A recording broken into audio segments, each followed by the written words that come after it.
হরে কৃষ্ণ। সমস্ত বৈষ্ণব ভক্তবৃন্দের জানাই কোটি কোটি প্রণাম। তো বন্ধুরা, তোমরা সবাই কেমন আছো? আশা করি ভালো আছো। আমিও ভালো আছি ভগবান এবং গুরুদেবের কৃপায়। তো আমি চলে এসেছি। তো আগের ভিডিওতে বলেছিলাম কোথায় যাচ্ছি বলো বন্ধুরা। তো চলে এসেছি কম্পিউটার কিনতে, এই শঙ্করী ইলেকট্রনিক্স। চলে এসেছি মুকুন্দপুর বাজার।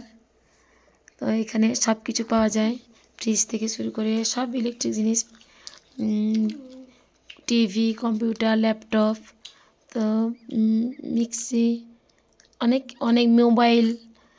তো অনেক রকম ভালো বড় দোকান, পুরো বড়।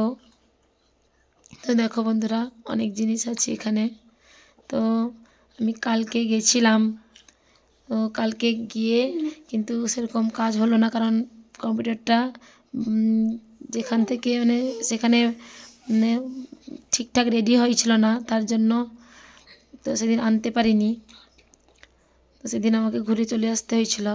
তো আবার আমাকে পরের দিন যেতে হয়েছিল। তো দেখো বন্ধুরা, দোকানে কত সুন্দর দোকানটা,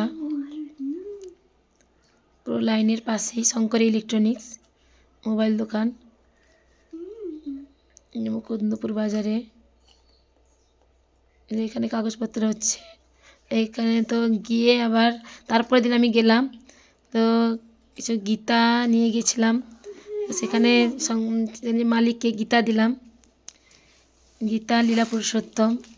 তো আমাদের উদ্দেশ্য প্রচার করা। তো আমরা যেখানে যাই, তো প্রচারের উদ্দেশ্য থাকে মাথায়, যে প্রচার করব ভগবানের গীতা। আজকে গীতা জয়ন্তী, তার জন্য নিয়ে গেছিলাম দোকানে। তো কালকে গেছিলাম কিন্তু কালকে কাজ হয়নি, তো আজকে আবার গিয়ে কম্পিউটার রেডি করে একদম নিয়ে এলাম, যে কম্পিউটারে ঠিকঠাক দেখিয়ে দিচ্ছে আমাদের কী কী করতে হবে।